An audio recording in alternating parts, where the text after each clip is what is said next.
Yeah, hello everyone. I hope that you can see what is on the screen and you can hear me. Yes, we can. Thank you very much. Thank you.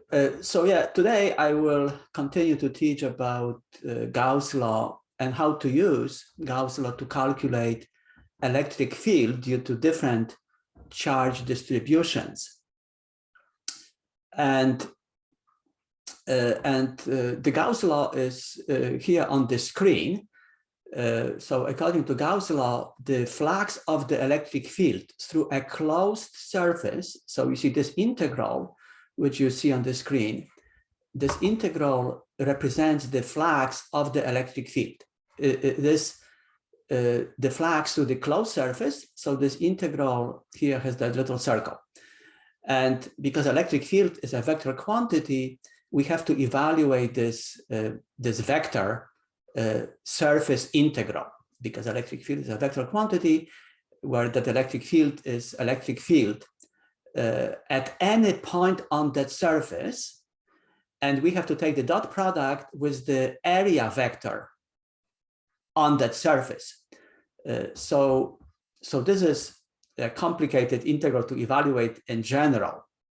But as you will see, if the surface is quite symmetrical, like maybe cylindrical or spherical surface, then the calculations of that flux are easy.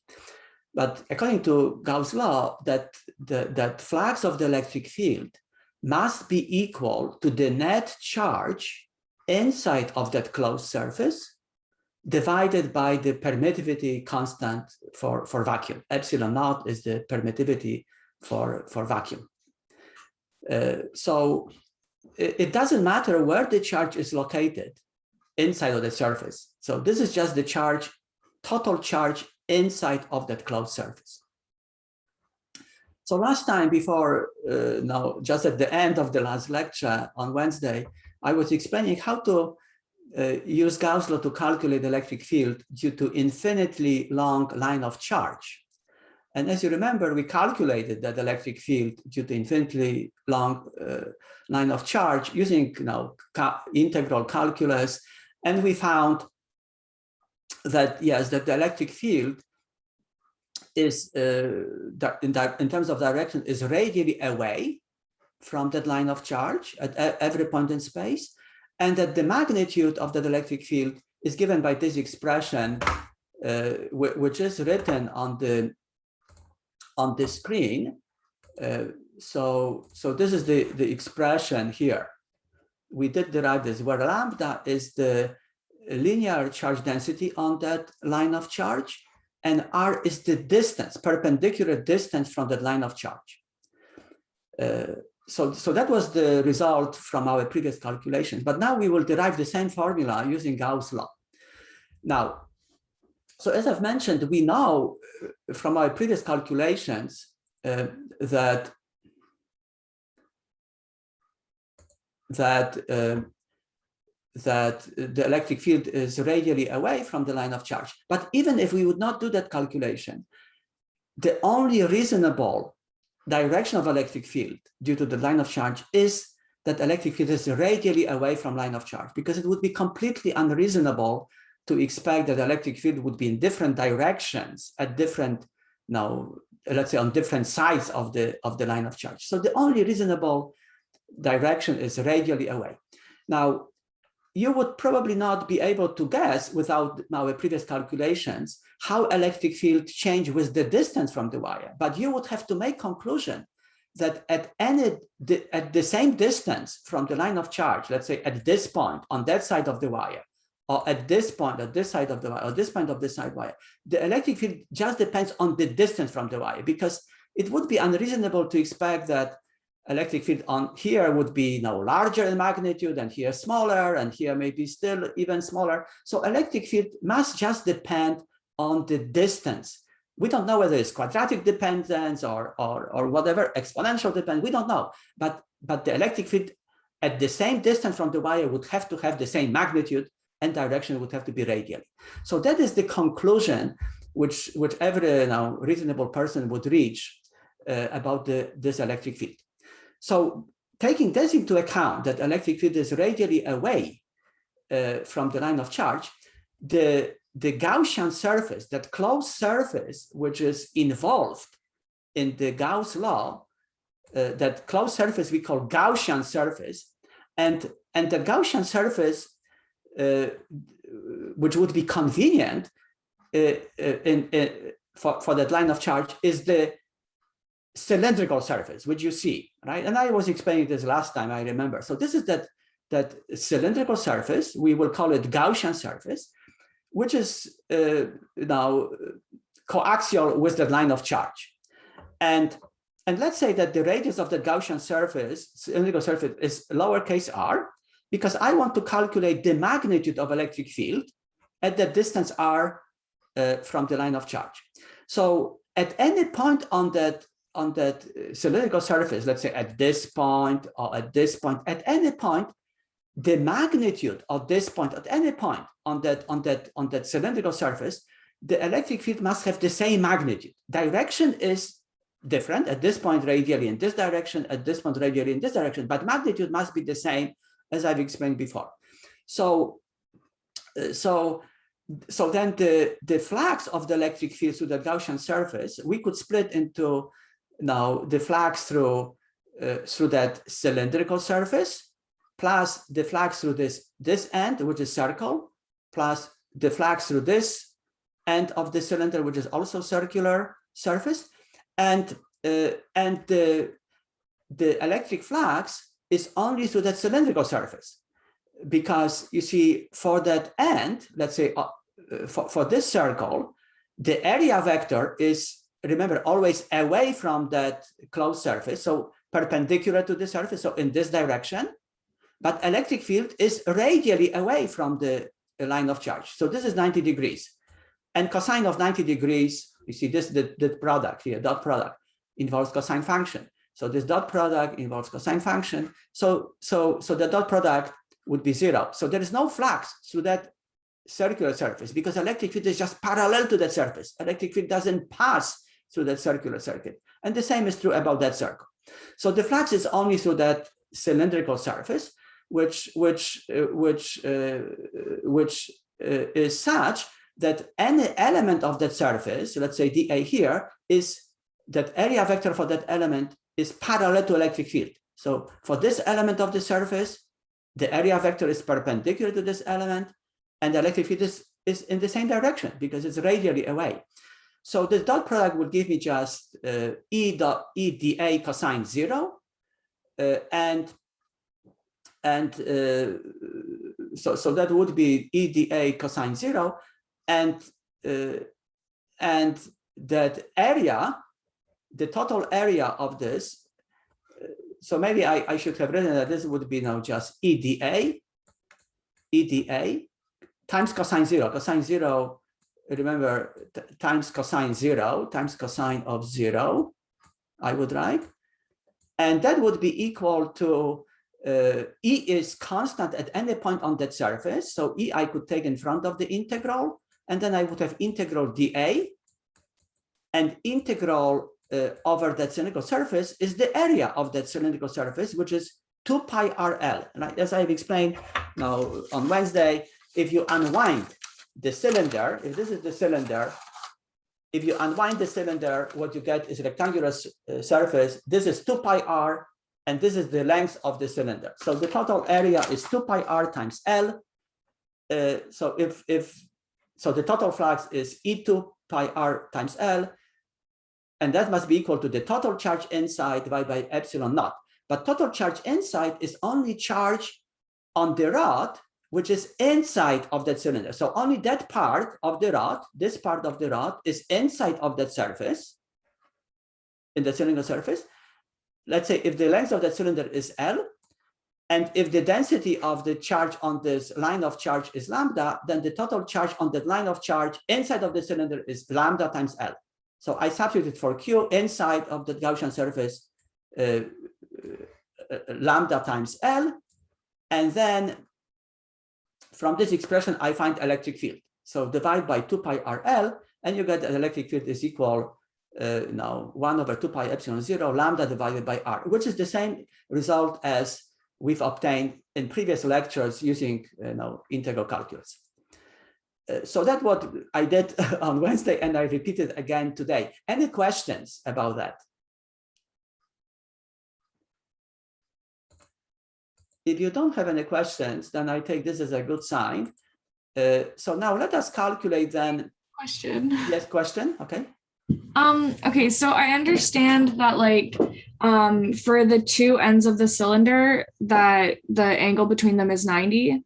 Between electric field and area vector. Yes. Yeah. So the area vector is perpendicular to electric field. Yes. Yeah. So I get that that those will be 0. Yes. But for the ones on the length of the cylinder, I guess, where the area vector and the electric field are parallel, are we just calculating the magnitude of electric field? Because wouldn't all of the directions of the magnetic field be opposite to each other and all cancel out to be 0? Well, the direction of electric field, you're right, is radially away.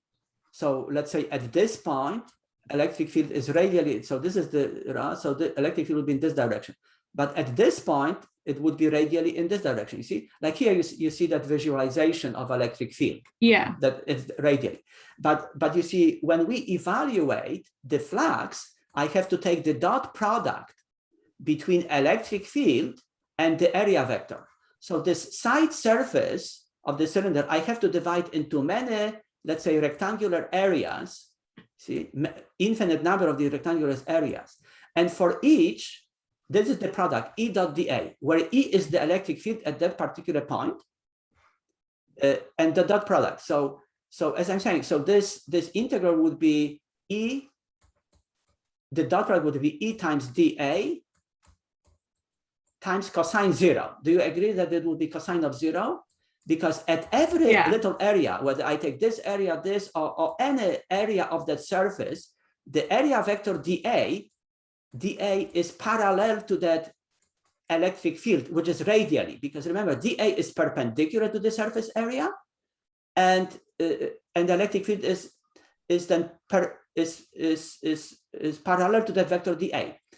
So that's why cosine of 0. But because electric field at any point on that surface, at this point or this point or this point or this point, at any point, electric field is of the same magnitude. So for the entire cylindrical surface, vector E in magnitude, not direction, but magnitude is constant. So for that reason, I already here evaluated the dot product. I took the direction of electric field and direction of dA into account through the dot product. And now that E is just the magnitude of that electric field. So I can take it in front of the integral. So that would be E. And then I have to find the sum, because integration means summation, sum of these little areas. You see, all these little areas, the sum of that is the total area, that surface area of the cylinder, right? Which when I unwind is a rectangular area. So that integral here is of course area of the cylindrical surface. So I multiply E times the area of the cylindrical surface is 2 pi r, which is one side of that rectangle, times length of that rectangle. Yeah, so that's what I have written nicely here. So I am not sure if I did answer your question, but the key point for all students is to realize that I divided that cylindrical surface into many tiny, let's say, rectangular areas. Two are only shown, here and here, shaded. But you divide the surface into infinite number of the little areas, and each little area, which is rectangular, is then perpendicular to that little area, right? Because that's the definition of vector dA. It's perpendicular to the area, and the surface of the when you take the rectangular, that cylindrical surface, and if you take a radial direction like this, then you see that my pen is perpendicular to this little area here. Or if I take direction into or like this, then at any point, that radial direction at any point is perpendicular to that surface area.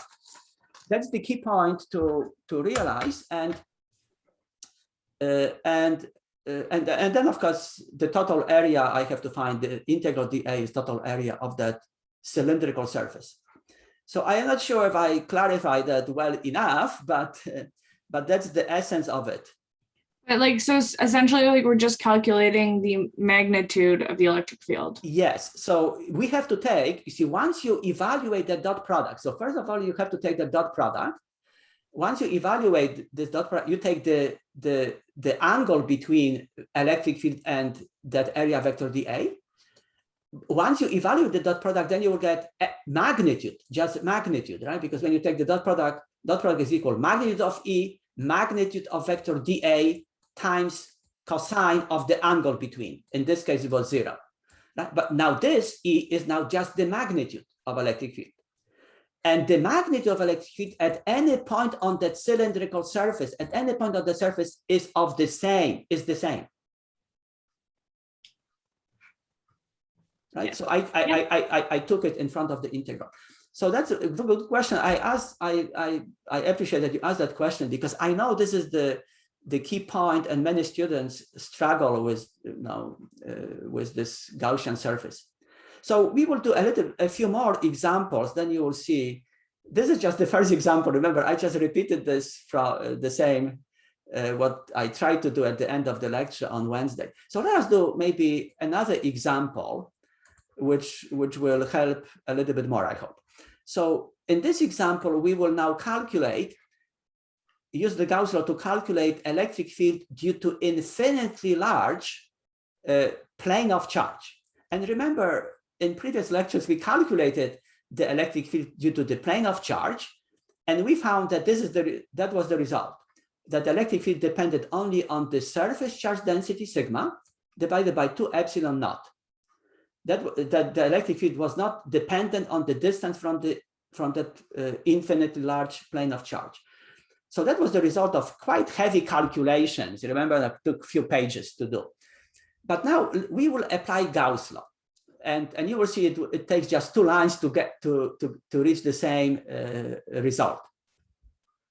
So from our previous calculations, we know that electric field due to infinitely large plane of charge is perpendicular to the plane. So here on that side of the screen, you see this is visualization of electric field produced by the plane of charge. And remember that plane of charge is not a metal plate. It is maybe a very thin sheet of plastic with embedded charge in it. So it's like really sheet of charge, very thin sheet of charge. So then electric field is perpendicular to that plane of charge on both sides, right? Because positive charge produces electric field always away from the positive charge. So above the plane, electric field is upward, below the plane, it is directed downward, always away from positive charge. And so the electric field is perpendicular to the plane. Now, we did calculations previously, and we have proven that. But even if we would not do these calculations previously, again, you would have to make conclusion that electric field due to infinite plane of charge must be perpendicular to that plane of charge. So, because any other choice of electric field would not make any sense. So it has to be perpendicular to that plane of charge. And the second conclusion which you could make, even if we did not do these calculations, would be the following: that if this is the plane of charge, let's say that positive plane of charge, then electric field would have to be of the same magnitude at the same distance from the plane. So let's say at this point, or this point, at this point, as long as the distance from the plane would be the same, then electric field at this point or at this point would have to have the same magnitude. Because now we did previously calculations and we have proven that electric field does not depend on the distance. But imagine that you didn't do these calculations. Then you would have to conclude that no, you don't know. Of course, we would not know how the electric field changes with the distance from the plane, right? Maybe you could suspect that electric field decreases from the plane. but you would have to conclude that at the same distance, you see, let's say if this is distance r, and this point is distance r from the plane, this point is distance of the plane, then electric field at the same perpendicular distance would have to have the same magnitude, because you could not possibly expect that at this point electric field would be large, at this point would be small, or at this point even smaller, right? So the only reasonable choice would be that electric field is perpendicular to the plane of charge, and at the same distance from the plane, magnitude of the field would have to be the same. I'm pretty sure that you agree with me. So with that conclusion, then the most, so again, I draw that plane of charge here, so let's say positive plane of charge, then, so if electric field is now always perpendicular to the plane of charge on both sides, then the only convenient, not the only, but really convenient Gaussian surface is cylinder again, okay? Although cylinder is not the only surface which would be convenient in this case, but I take cylindrical surface. So this is my cylinder, which I positioned, you see, so that the length of the cylinder here, let's say if the length of the cylinder is L, I took that half of the cylinder is on one side of that plane of charge and half of the cylinder on the opposite side of the plane. And let's say that the radius of that cylinder is lowercase r. That's the radius, not diameter, but the radius. So this is the cylinder in cross section, right? But here on that side, you see that plane of charge, let's say positive plane of charge. And here is that cylinder, which I call here a pillbox, kind of like a pillbox. So you see, so this is one end of that cylinder. This is the cross section of that cylinder with the plane, which is also circular. And this is the other end behind that plane, the other end of the cylinder, okay? So this is that cylinder which I drew in cross section. Now, if I forget, remind me to explain later on that cylinder is not the only convenient Gaussian surface, but I took here cylindrical surface because now, so any questions so far about what I've explained so far? Yeah, I just wanted to ask, so why is it that you're allowed to just use a cylinder, like just to embed a cylinder inside the plane and use that in your calculations? Could you repeat the last, to embed the cylinder into that surface, did you say? Yes, like why are you allowed to? Very good question. I understand now, because you know my sheet of charge is infinitely thin. So that cylinder could not be embedded in that plane. Because it is just, imagine that sheet of plane is just like pure charge of infinitely small in size. It's like a infinitely thin sheet of plane. So this is not a metal plate. It's an infinitely thin. So for that reason, I took that cylinder to be on both sides. So that cylinder is not embedded in that plane. You see, when we will start to talk about metal plates, so let's say if this is the metal plate of certain thickness, metal, let's say positive, then you could embed that cylinder or like this, that one side of the cylinder could be embedded in that metal. And that would be actually convenient for the metal.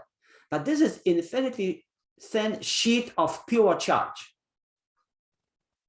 That's why I took that cylinder on both sides. Okay, thank you. Yeah, thank you very much for that question.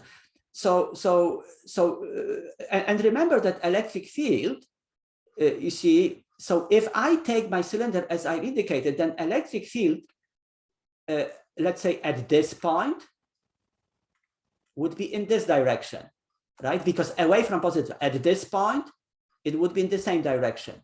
At this point, it would be in the same direction. And electric field at any point in that circular end of the cylinder would have to be of the same magnitude, because every point, this point, this point, or this point, are the same distance from the plane of charge. And on that side, electric field here would be in this direction. At any little part of that circle, electric field would be away from positive charge in this direction. And electric fields here at this point, this would be all the same because it's the same distance, L half. Remember, so this is L half, and this is L half as well, right? So electric field in terms of magnitude at this point, or this point is of the same magnitude. Although on one side of the cylinder, electric field is to the left, on the other to the right. So with that type of cylinder as the Gaussian surface, now I am ready to calculate the flux of electric field through that surface, right? So this is the Gauss law, that the total flux, I have to calculate electric flux of electric through the entire surface. So let us first calculate the flux through this surface, this end, which is circular. Remember, it's circular. So this is circle here. And at any point in that circle, electric field has the same magnitude. So the flux to that circle would be electric field at that location of that circle times pi r squared.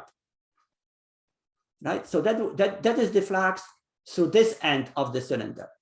Now, the flux through this opposite end of the cylinder, through this circle, would be of the same magnitude, because here electric field is again parallel to area, because remember, area vector is here, dA, is parallel to electric field. I should have mentioned this, that area vector is parallel to electric field, right? Parallel to electric field. And the dot product EDA for that surface is cosine of 0 is 1, right? So the dot product is E times dA. So the flux through this surface is just equal E electric field, which is constant within that surface, within that circle, times area, pi r squared. Now through this as well, area vector is always to the outside of the closed surface. So the area vector is on that side, dA is also parallel to the electric field right here. So the flux through this end of the cylinder would be also E pi r squared. E is the same because remember I took that cylinder, half is on the right, half of the left. So electric field now within this circle or this circle has the same magnitude. So the same E. But the electric flux through that cylindrical surface, if you take any element of that cylindrical surface, it will be perpendicular. You see, this will be area dA, area vector dA. That area vector dA, as you see, is perpendicular to electric field because electric field is perpendicular to the sheet of charge. So any surface you take, that area vector would be dA would be perpendicular to the electric field, which is perpendicular to the sheet of charge. So there is no electric flux through that side surface of the cylinder. There is no flux. Electric field is parallel to that surface at any point. So the only contribution to the flux is through these two ends, and the total flux is equal to E pi r squared. That's the total flux of the electric field through that cylinder. And that total flux must be equal to the total charge inside of that cylinder, inside of that Gaussian surface. And the total charge inside of the cylinder is, you see, only this, because that cylinder cuts from that plane a circle, and that circle of that plane has charge equal to sigma, charge density, times the area of that circle, pi r squared. So the total charge inside of that cylinder is sigma times pi r squared, which is written here, right? The total charge inside is sigma times pi r squared. So now as you see that pi r squared and pi r squared cancels, and you solve for electric field, and electric field is equal sigma divided by 2 epsilon naught, which is the same result which we've obtained previously when we divided the plane of charge into lines of charge or into many rings of charge. We did a lot of calculations and got the same result. So you see, the Gauss law gives you that result extremely quickly. So any questions regarding this calculation for the plane of charge? Any questions?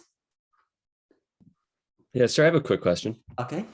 I'm kind of confused as to why there is 2 E pi r squared factors in there. Yeah, good. Because you see, because I calculated the electric flux through this end of the cylinder and also Okay. through this end of the cylinder. So both flux through this end and this end are here. One flux was electric field pi r squared, and the other end also E pi r squared. So if you add these two, you get 2E pi r squared. Okay. Thank you, Because sir. these terms are Clears the it up. same. Yeah. Thank you. Yeah, welcome. Any additional questions? But why are they in, like, why are the electric fields in opposite directions? Well, because when you have a plane of charge, so remember, so I draw again, plane of charge. I don't draw now the sheet because that sheet probably confuses you. So this is the sheet of charge, infinitely large, right? In cross section. So imagine that sheet is perpendicular to the screen of my computer. So then electric field on that side will be away from positive charge in this direction. But on that side, away in this direction. See, so on both sides of that plane of charge, electric field is in opposite direction. Here to the right and here to the left. This is, I visualize this here on much better. You see that there is a sheet of charge and electric field is present on both sides of that sheet. Above, electric field is upward, but below it's downward.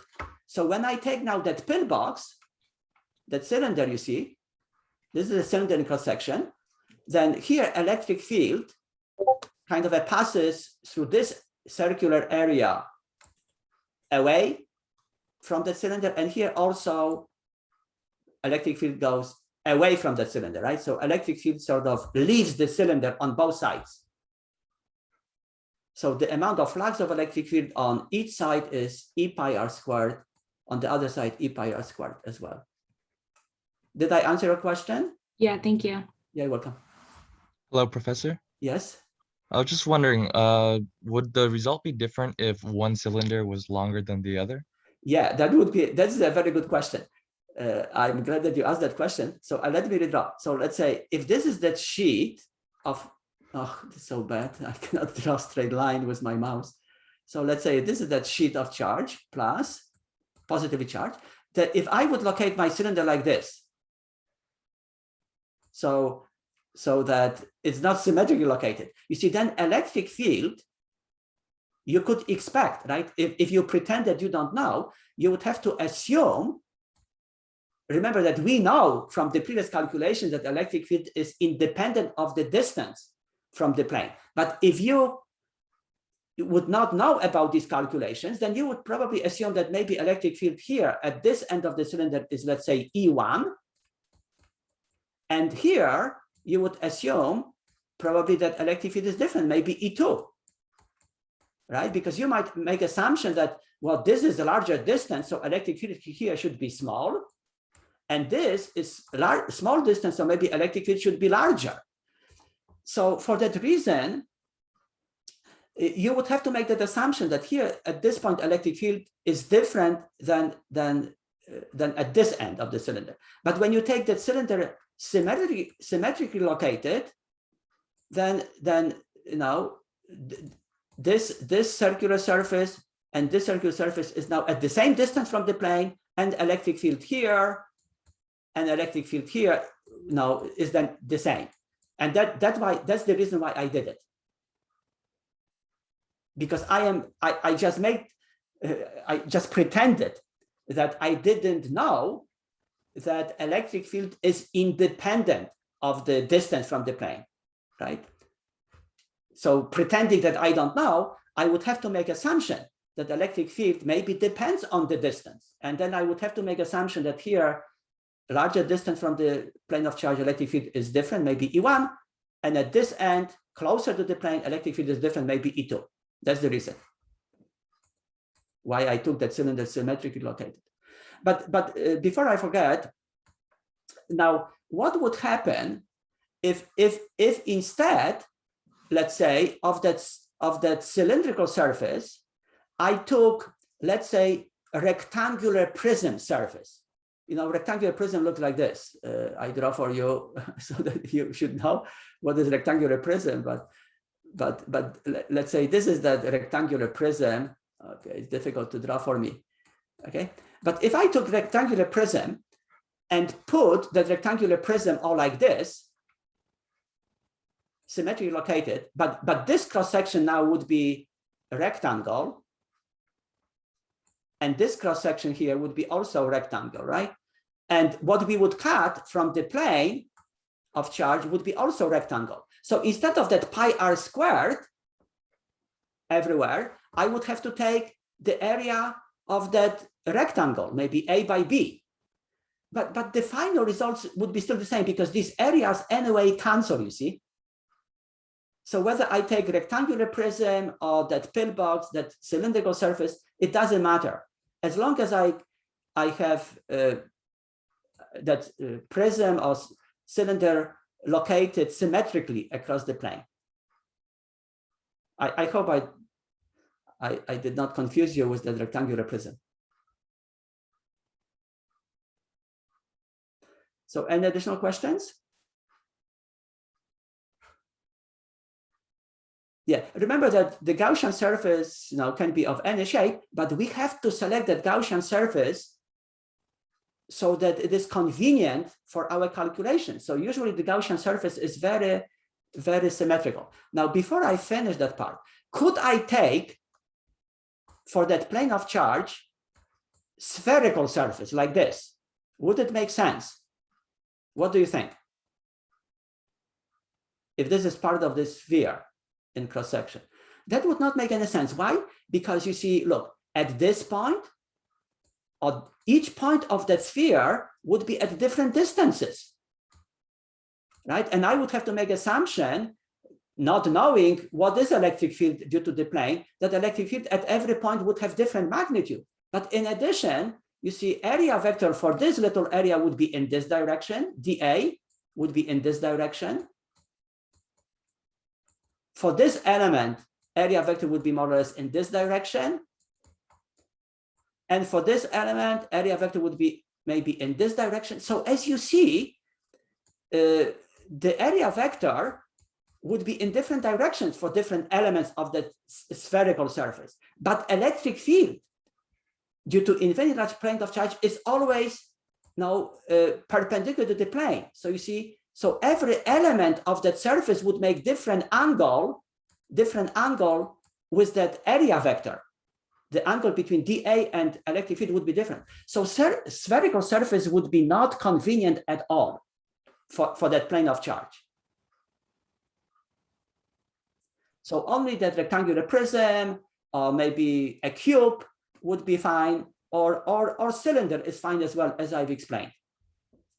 Sorry, Prof, I just had a question. Yes. So, but what allows us to put the cylinder there and take this specific location is that the electric field there is the same anywhere else, right? Yes. So what was important, how I so if this is that plane of charge in cross section, so I selected that cylinder symmetrically located, you see, like this, because if this distance is the same as this distance, then electric field at this point is the same as electric field at this point, right? Because they are the same distances from the plane of charge.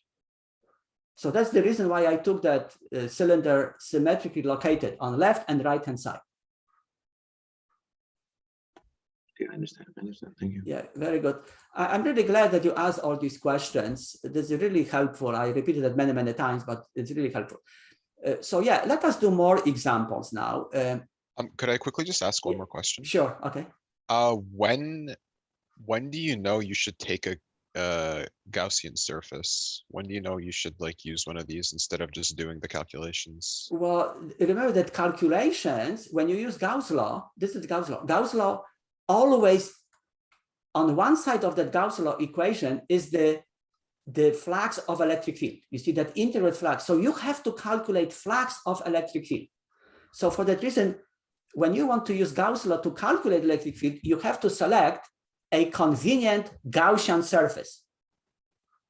So you have to have a closed Gaussian surface. I know. I mean, when do you know you can use Gauss law? Like in this case, when we did the question before without it. Oh, I but see. now we did it with it. When do you know you're able to use it? I don't know. I don't know if that makes sense, but yeah, no, it's good. I didn't understand your question. It's an excellent question, because the Gauss law is only actually convenient to calculate the electric field if the charge is very symmetrically located. So if the charge is on infinity long line of charge, which we did on previous slide, or if you have infinitely large plane of charge, or if you have spherical charge. But you see, imagine that you want to use Gauss law when you have a rod of charge. Not infinitely, but a rod of charge, let's say positively charged rod, maybe with uniform charge distribution, but finite length. Then electric field due to this rod of charge would be more or less like this. Here would be electric field would be away from that rod of charge, maybe on both sides. But close to the end, that electric field would start to be, electric lines would have to be something like this. Like it would be curved lines, a little bit curved lines, or like this at the end. So because that electric field due to that finite length rod of charge is not uniform, you see, at this point or at this point electric field, even if the distance from the rod here is r and r, the electric field would change in magnitude. So for these situations, when electric field is very complicated, then the Gauss law is useless. I mean, you can still use Gauss law, but say, what if you use this kind of a cylindrical surface? Let's say, okay, let's say kind of a maybe surrounded rod by maybe cylindrical surface like this. This is your Gaussian surface. Then you see at this point, if this is kind of a like cylinder, remember, like in cross section, then electric field at every point would make different angle with the area vector. At different point, electric field with different angle. So calculation of the flux in that particular case would be so complicated that there is no sense to use Gauss law in that case, because you would have to evaluate that surface vector integral, and at every point on that surface, the angle between dA and E would be different. In addition, magnitude of electric field on that cylindrical surface would have different magnitude at different point for that finite rod. So then Gauss law can be used, but it is not convenient to use to calculate electric field. So to answer your question directly, Gauss law is actually only convenient to calculate electric field when the charge has some kind of a symmetry, because then you can select appropriate Gaussian surface. So if the charge is on the rod is now a cylindrical rod wire, then you, as the Gaussian surface, you use cylindrical surface. When the charge is on the plane, then as I explained, you can use either a cylinder or a cube or a prism. When the charge has spherical distribution, then the Gaussian surface, convenient Gaussian surface, is also a sphere around that charge, as you will see on the next example. But when the charge is finite length on the rod or finite kind of a plane of charge, not infinite, then the Gauss surface is not convenient. You have to use the approach which we used in previous lectures. You have to do that regular integration. Did I answer your question? Yeah, you did. Thank you so much. Yeah, very good. That was a very good question. All questions were very good. So I have a quick question just to go off of that. So in that situation that you just drew, would the flux, like the total flux, still be calculated with the Q inside over epsilon 0, or would that not work? Excellent comment and question again. I'm glad that you asked all these questions, because if I would have that finite rod, right, which I just erased unfortunately, then if I take, let's say, kind of a cylinder around it,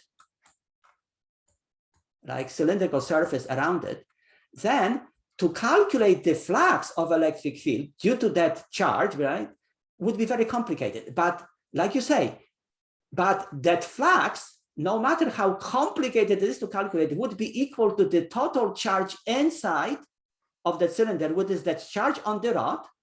Let's say if the charge on the rod has this linear charge distribution lambda, and the length of the rod would be, let's say, L, then the total charge inside of the cylinder, total charge inside, Q inside N, would be equal lambda times L.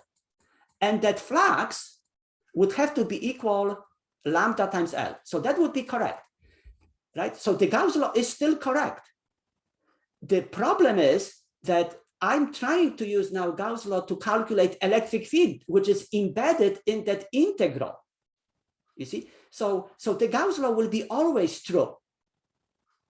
So I know that the flux through that cylinder will be equal lambda times L, charge inside divided by epsilon zero, divided by epsilon zero, right? That's the equation. But I want to calculate electric field, which unfortunately is involved here under that integral and involves to the dot product with area vector. So it's so to find electric field is complicated.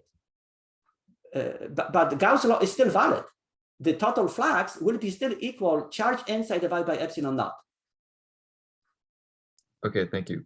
Yeah, that's very good. Any additional comments or questions? So if this was like a disk instead of a plane, like our same approach here would be still like the same. Then Yeah, you if could take the whole thing. No. if you would have a disk of finite size, is that what your question? Yeah. Yeah. So then you could not use really the Gauss law if that disk would be of finite length. Now you could use Gauss law to calculate, let's say, electric field very close to that disk by taking that Gaussian surface very close to that disk, you know, like very close to the disk, because the electric field close to the disk, as you know from our previous considerations, if you have a disk, then electric field close to the disk is almost the same as if the disk would be infinitely large. So the same here, if the rod is finite length, but if you would like to find electric field very close to that rod, then you could use, you know, cylindrical surface or like this, very close to it, and use Gauss law, and that would give you electric field approximately of correct value close to that rod at this point, right? At this point, but you could not, you know, find a general expression for electric field due to that entire finite length rod. So I hope I'm not confusing you when I say that you could still use Gauss law to find the electric field very close to the rod, because, you know, because very close to the rod, that electric field would be now perpendicular to the rod. The problem is here at the end, where electric field diverges in different directions, right? So that's why you cannot surround the entire rod by the Gaussian surface. So to summarize, yeah, Gauss law. If you want to use Gauss law to calculate electric field, which is embedded under this integral, that the Gauss law is only useful if the charge has some really symmetrical distribution, like on the line of charge, plane of charge, spherical charge, okay? But for other cases, you have to use that standard integration, which we did in lecture, you know, in previous lectures. So that's a very good question, and I'm really glad I was then able to answer or clarify some of these questions. So we still have time. So I would like to do, we still have time. So I would like to do, oh yeah, maybe I could do this question. So let's say, imagine that now we have not just one infinitely large plane of charge. And again, this is not a metal plate. This is just a pure charge, maybe embedded in a very, very thin sheet of plastic. And one plane is positively charged, the other negatively charged. But the charge density on each plane is of the same magnitude. One is negative, one is positive, but charge density sigma is the same.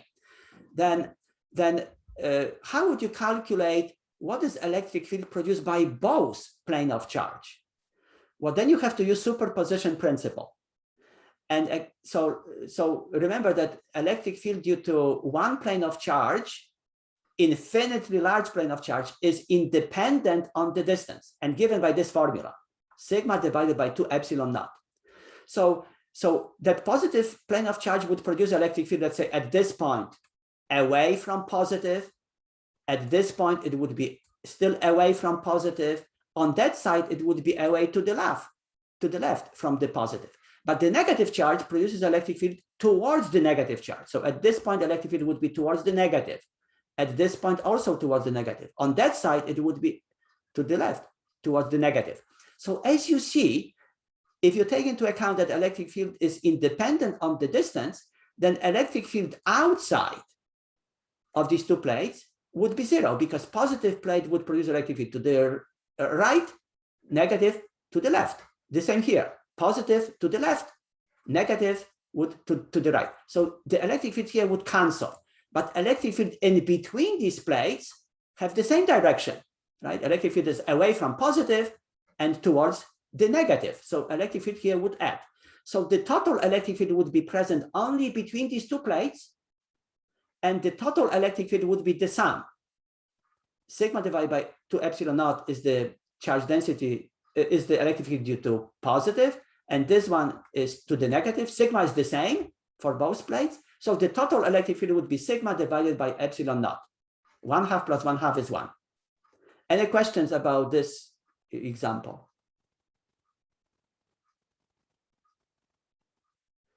Yeah, so hopefully this is clear. I cleaned this and I still have a few minutes. So at least I will start this question, which I will probably have to finish on Monday. Sorry, Professor, quick Yes? question about the last slide. Okay. So with the electric fields, is the one plate producing both the negative and one producing both the positive, or is each one producing a negative and positive electric field? Yeah. So each plate produces its own electric field, its own. So positive charge produces its own electric field, which is indicated by these arrows with that subscript E+, you see? This is electric field produced on both sides of that positive plate, right? Electric field is produced of the same magnitude. I see. But the negative plate produces its own electric field, which is directed towards the negative. You see, this is indicated by these symbols at different points, right? Because the negative plate also produces electric field, which is independent on the distance, because the negative plate is also infinitely large. So as you see, that electric field due to positive plate and negative plate have opposite direction here. So they cancel. Can you explain why they have opposite direction? Well, because electric field due to positive plate is away from positive. Remember, positive charge produces electric field away from positive. Yeah. So if I have here positive plate, defined then electric field, let's say at this point is away in this direction, on that side away, because it must be away from positive. But if I have negative plate, I know that you understand now, but so electric field, say here is towards the negative. On that side, it's towards the negative, right? So that's these directions. Got it. Thank you. Yeah, welcome. Sir? Yes? Why is the negative electric field pointing towards the negative sheet, like plane, the negative plane? Because as I just explained, the negative charge produces electric field towards the negative charge. Remember, like previously I was explaining about the point charge. If the point charge is positive, electric field is always radially away from that positive. Remember that? Yeah. But when the charge is negative, electric field, again, are radially away, but towards the negative. Oh, okay. Towards the negative. Okay. Yeah. So the electric field is always terminating on the negative charge. It's towards the negative charge. Oh, okay. Got it. Yeah. Thank you. Yeah, welcome. Any additional questions? Yeah, so I still have a few minutes. I'll probably take advantage of maybe even to introduce this concept. So you see, on this slide, I start today and continue on Monday. We will calculate now electric field produced by a volume of positive charge. So this will be volume of charge. This is not a point charge. This is a sphere in which the charge is uniformly distributed. Let's say that sphere has radius r, capital R.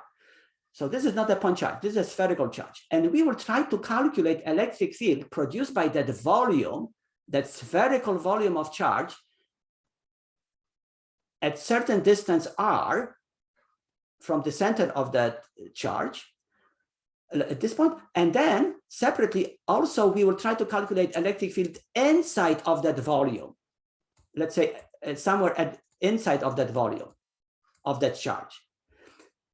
So because here the charge is, so first I will calculate electric field outside of that spherical charge. Let's say distance lowercase r, where lowercase r is it's not much but bigger than capital R, so outside of that sphere.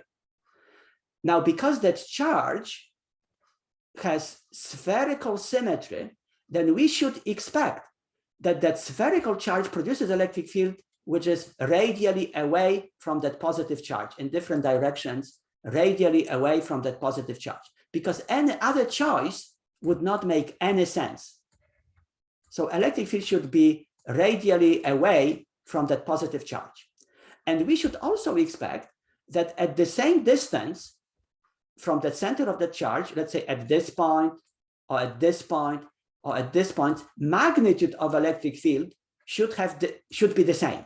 Because now, why would you expect that the magnitude of electric field at the same distance at different sides of the charge would be different? That would be unreasonable, of course. So we expect that that volume of charge should produce electric field radially away, and that the magnitude of electric field at the same distance r from that center of the charge should be the same. So electric field here should have the same magnitude as electric field here, or electric field here should have the same magnitude. Now, we should not make any conclusion how the electric field change with the distance.